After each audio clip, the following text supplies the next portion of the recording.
हाँ तो भैया लोग कैसन बाढ़ लो, उम्मीद करतनी कि तू लोग बहुत ही अच्छा बोलो। तो हम और मनु भैया जाता ही गरीब लोग के दान करे। मनु भैया एगो चैनल खोलले बने जो ना चैनल के नाम है हेल्प बाई मनु वर्मा। ये चैनल पर गरीब लोग के दान के वीडियो डाला। तो हमनी के ये वीडियो बनावे खातिर निकाल के 4 पहिया निकल गनी है देवरिया। मुझे फिर तो देवरिया पहुंचते ही हमनी के 4 पहिया रख के 2 पहिया ले लेनी है जा। काहे से कि गोली गुला में जाए के यही के कारण 4 पहिया ना जा पाई, यही से 2 पहिया ले लेनी है जा। तो हमनी के स्कूटी से चलत चलत आ गनी है जा एगो घर के लगे, जो ना घर के आगे देते नहीं कि एगो छोट बच्चा रोत रहो और ई लइकवा के माई लकड़ी काटत रही। तो सोचनी है कि इनकरे के थोड़ा सा कुछ देहल जाओ।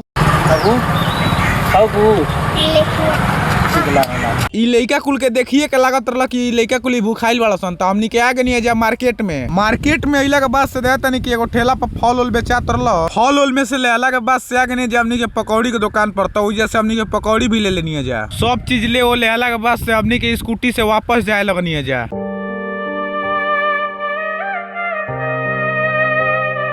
बहुत देर स्कूटी चलेला के बाद से हमनी के आगे नहीं जा वापस से वही जा। और मनु भैया लइका कुल के खाए वाला जोन लिया तो देवे लगलन। लइकवा लगे चप्पल भी ना रहल। तो मनु भैया अपन डिक्कीए में हरदम चप्पल रखले रहलन। तो वही में से एगो निकाल के लइकवा कुल के पहनावे लगलन।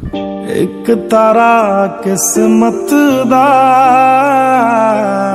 जौन भी पानी के बोतल बचल रहल धीरे धीरे खत्म हो गया। यही से सोचनी है कि एक गाता पानी के बोतल ले लेल जाए। यही से चल है हमनी के पानी वाला बोतल के दुकान पर पहुंचला के बाद से हमनी के एक गाता पानी के बोतल ले लेनी है जा और स्कूटी के बीच में रख देनी है जा। दुकान से पानी वानी खरीदला के बाद से हमनी के आगे नहीं जाए ये लगे और देते हैं कि लकड़ी के दतुअन बेचत रही। लेकिन इनकर दुकान पर तनको भीड़ नहीं है। तो सोचनी है कि इनकरो से तनी बातचीत कर के छोटा मोटा हेल्प कर दिया जा। तो मनु भी इनकरा से खाना वाना पूछ के आ गए फल के दुकान पे। काहे से कि सुबह ही के खैले रही फल के दुकान पर आके देखते हैं कि चाचा फल उल के काट उट के बेचत रहन। तो इनकरा से बड़का प्लेट में 1 प्लेट ले लेनी है जा जौन फल उल के काट उट के रखले रहन। तो ये फल उल खा के बहुत खुश भइली और आशीर्वाद देवे लगली। ओकरा बाद से हमनी क्या गनी जा दूसरका इया लगे जौन चुपचाप बैठ के पता ना का करत रही।